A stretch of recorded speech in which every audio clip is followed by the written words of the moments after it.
A 37-year-old Joseph Espinoza of Grand Forks made his initial court appearance from the Grand Forks County Jail via Zoom this Thursday morning, confined to a wheelchair after an alleged violent home break-in Sunday morning where he wound up being shot in the leg by deputies. It appears he will remain in jail. Judge Jason McCarthy set bail at $300,000 cash or surety, meaning he'd have to come up with $300,000 cash or put up something valued at $300,000 to be released from jail on bond. You can watch our next story for background on all this. Here's today's initial court appearance. The second file does have 10 counts, the first being the most serious one of robbery. Mr. Dirth, does your client waive the reading? Yes, Your Honor, we'd waive the reading today. Okay. Mr. Espinoza, I'm going to summarize the charges for you, so please listen carefully. In 2022 CR 454, you are charged with theft of property. It's charged as a B felony. And in 2022 CR 475, count 1 is robbery. Firing a firearm, destructive device, or dangerous weapon, that's charged as an A felony. Count 2 is burglary involving a weapon, that's charged as a B felony. Count 3 is attempted theft. That's also charged as a B felony. Count 4 is a theft of a firearm. That's charged as a C felony. Count 5 is terrorizing with a dangerous weapon. That's charged as a C felony. Count 6 is reckless endangerment. That's charged as a C felony. Count 7 is criminal mischief, willful tamper, damage, or intentionally destroy property. That's charged as a C felony. And then count 8 is reckless driving. That's a B misdemeanor. 9 are alleging you had a suspended license. That's a B misdemeanor. And finally, 10 is leaving the scene of an accident involving damage to a motor vehicle. That's also a B misdemeanor. An A felony carries a maximum of 20 years in jail, a $20,000 fine, or both. B felony carries a maximum of 10 years in prison, $10,000 fine, or both. And the C felony carries a maximum of 5 years in prison, $5,000 fine, or both. The B misdemeanor carries a maximum of 30 days in jail with $1,500 fine, or both. Can the state articulate minimum mandatories? Yes, Your Honor. For count 1, robbery, there would be no parole and 4 years imprisonment, minimum mandatory. Count 2, burglary, 4 years imprisonment would be the minimum mandatory. And count 5 for terrorizing, no parole and 2 years imprisonment. Thank you. Mr. Espinoza, do you understand the charges being levied against you? Yes, sir. Yes, sir.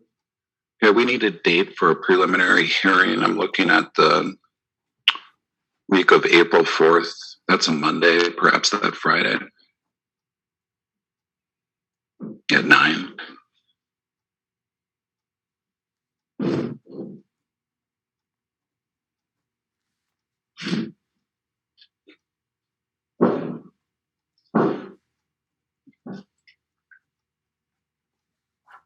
I can do that, Your Honor. If it's the Friday, I can do that. Okay, what day is that Friday?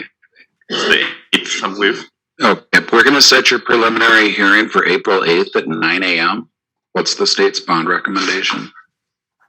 Thank you, Your Honor. The state would recommend a $500,000 L bond, 2 times per week random drug testing, and orders prohibiting contact for Brandon Riccozzi, Dustin Wadholm, Christine Loyland, and Dean Loyland, the victims in the robbery case.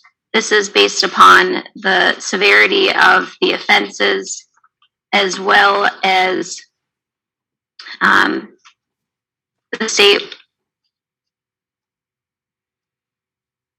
has severe concerns for the safety of the community given these offenses.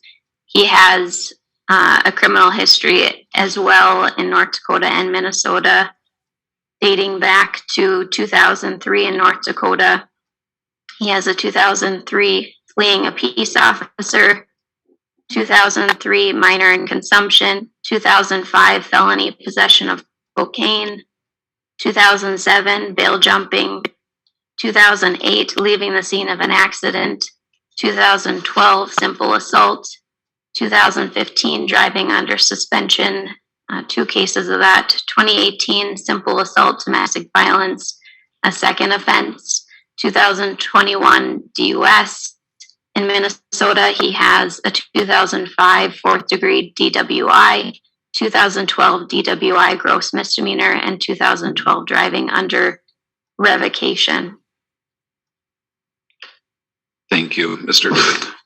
Thank you, Your Honor. So I've spoken with the family of Mr. Espinoza. I've discussed their financial situation. There is no way they would be able to post $500,000 to assure his release. However, I believe based upon some of the facts here, I think that the court could consider a significantly lower amount of bail along with some non-monetary conditions that would ensure his appearance and promote public safety. As the court is aware, it was pretty well documented in the media lately. Mr. Espinoza actually was shot as a result of the incident here. He was taken to the hospital. The medical reports that I'm aware of actually indicate that essentially his the main bone in his left leg actually was shattered. He's completely non-ambulatory, as the court can see. He's in a wheelchair. He was apparently discharged from the hospital, but I'm aware that he's not able to move. Him being in detention right now, it's been very hard for him, Your Honor. I've spoken with the jail. Jail staff are a little bit reluctant to continue to care for him. His condition right now requires around-the-clock medical attention.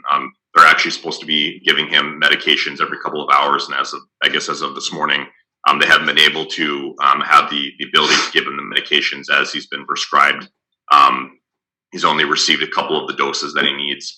Additionally, it sounds like at this point, at least, he's been in solitary detention. He wasn't able to be put into general population for whatever reason. That is definitely a concern, considering that one of the factors the court does have to consider is Mr. Espinoza as the defendant, his health and his mental condition.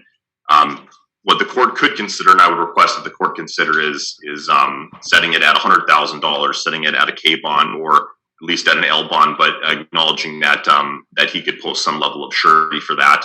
I did speak to the family. They might be able to come up with $5,000, possibly another $5,000 in a couple of weeks.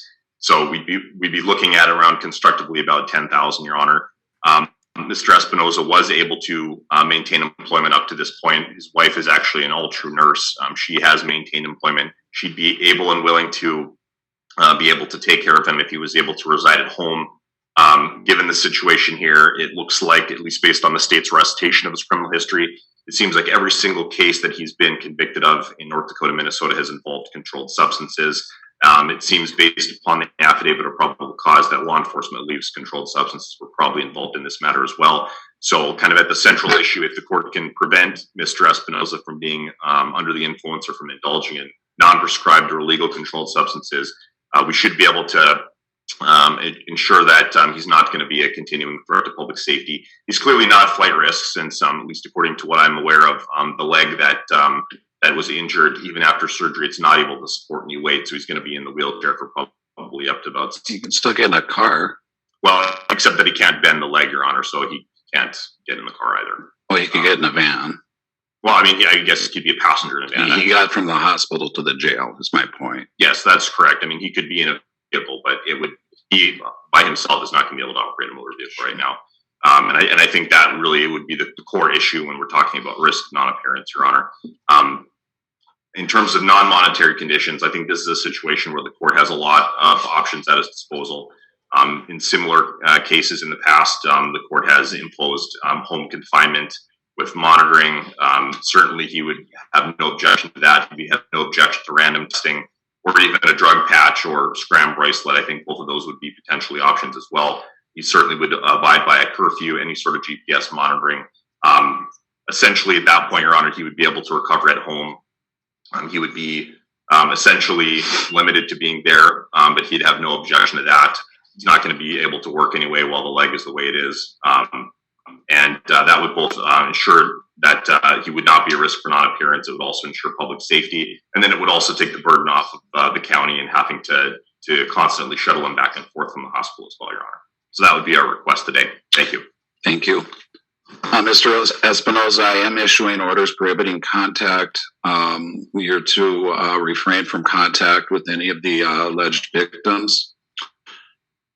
Their consent does not invalidate the order. If you threaten, molest, or injure, harass, or call, write, or visit them, regardless of where this takes place, come within 50 yards of their home or place of employment, or take and damage any of their property, you violated the court order. It's a Class A misdemeanor, but you will remain in custody until disposition of the case. There are 4 order prohibiting contacts that I am signing. You will get written copies of these, Mr. Espinoza.